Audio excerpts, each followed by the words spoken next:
Hello, it's your boy Crisp and welcome back to another video. So as you can see on my screen, we are on Leakers on Duty's X account because he has leaked some pretty big news. If I'm honest, some game-changing news as you can see in his post. So wildcards are finally going to be implemented in, I say finally like as if we were anticipating it, but honestly, we never knew this was going to be added if I'm honest. Wildcards are finally going to be implemented in the next season alongside with, I hope, the ranked overhaul, which is going to change a ton of things in the game. So no meta guns, I believe, are going to be used in the high tiers of ranked, so I'm looking forward to it very much. But anyways, wildcards are special perks that let players customize their loadouts beyond standard limitations. They allow modifications like carrying extra perks, equipping a secondary primary weapon, or modifying lethals or tacticals. Now in the start of the season, we will have a total of 4 available wildcards. Now Overkill, I'm pretty sure most of you, if you guys keep up with leaks, know Overkill was initially supposed to be a red perk, and the Codm devs decided not to add it fully because they felt like the game was imbalanced at the time, so it never really came out. But anyways, it finally returns in a new form. If you guys don't know what Overkill does, I'll give you a brief explanation. So it grants you the ability to have another primary weapon into your loadout. So if you have an AK-47 into your loadout, you can have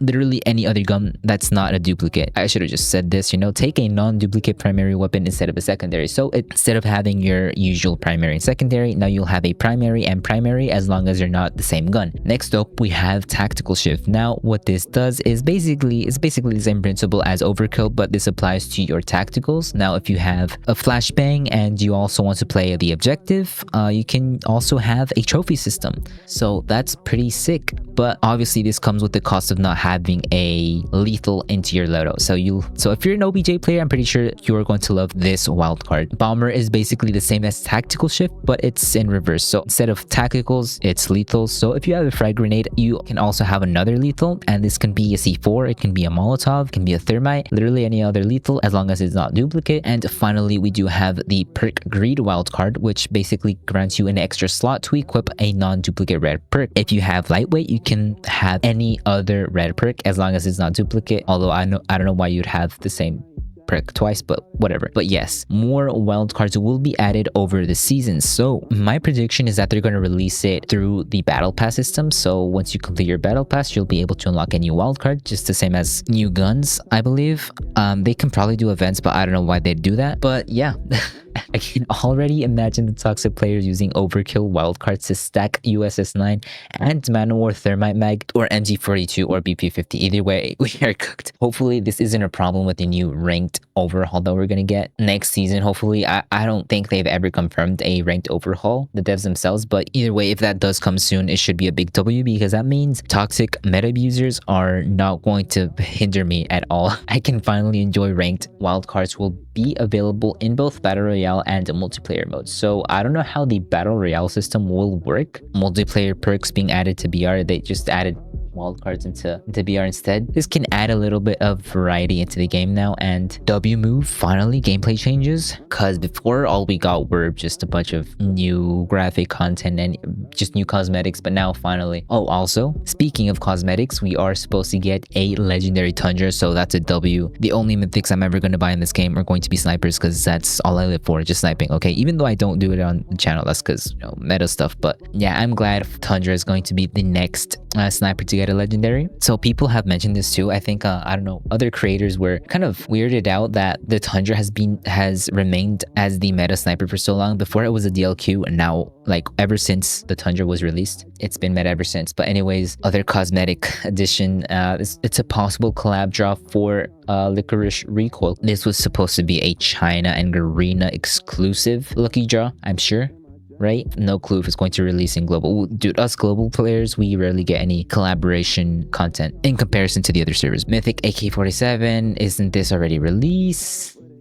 Yeah, it will return. Okay, so we're not interested in Delta Force, get out of here. Okay, so I've seen the patch notes for season 3, and I've seen people talk about it, and honestly, what are my thoughts on it? Well, personally, I think there should be more nerfs than buffs, in my opinion. I feel like the time to kill has, again, I said this in previous videos as well, the time to kill has been increasingly getting quicker and quicker, to the point that you can't really react against people using these sort of meta guns at this point, right? I feel like these buffs to these non-meta weapons is not going to do much of a difference in my opinion. So as you can see for the Crick 6, maybe, just maybe, this makes it on par with how I just can't see it, man. I just can't see it. I don't know. Crick 6, CR56 AMX, like, you see this, but I'm more concerned about the USS9 staying meta for so long. Okay, just like the BP50, like, come on, we need variety in the game. Okay, I know you need to sell your mythics, but come on, we need variety in this game. Okay, we can't just go to every ranked match and go against USS9 abusers all day. Like, I just can't. Like, that's why I don't play this game as much anymore. MX9, like, just like, please, just please, a USS9 nerf, please, bro. I don't want to experience the BP50 meta all over again. It's just, I just can't. I lose motivation grinding ranked because I go against these people all the freaking time, and I'm garbage now because I just don't want to. I just haven't played for so long because of the fact that the meta is just boring. But that's just me, I guess. Also, this teaser looks sick. I like this rose. What is this? Dual demise straw. Okay, that's sick, but I'm not gonna buy any draws. I'm not interested in the cosmetics anymore. I just want a good gameplay experience. But oh, also, we are going to get the M1 Grand next season. So, new marksman rifle, if I'm gonna be honest, I think it's gonna be shit. I just, look, hear me out. Marksman rifles have never been meta at all. I don't think so, at least. You can argue the SKS, but the skill gap, or the skill ceiling, is just way too high for people to use it on a consistent basis. There's too much risk, and to be fair, very high reward, but a lot of people just want to use guns with a safer, better compensation. So season 4, Margo 52. I don't know what that weapon is. I have no clue if it's an AR, SMG, or whatever. Season 5, we are going to get the Ram 7. Now, the Ram 7, I have actually used when Warzone Mobile was popular.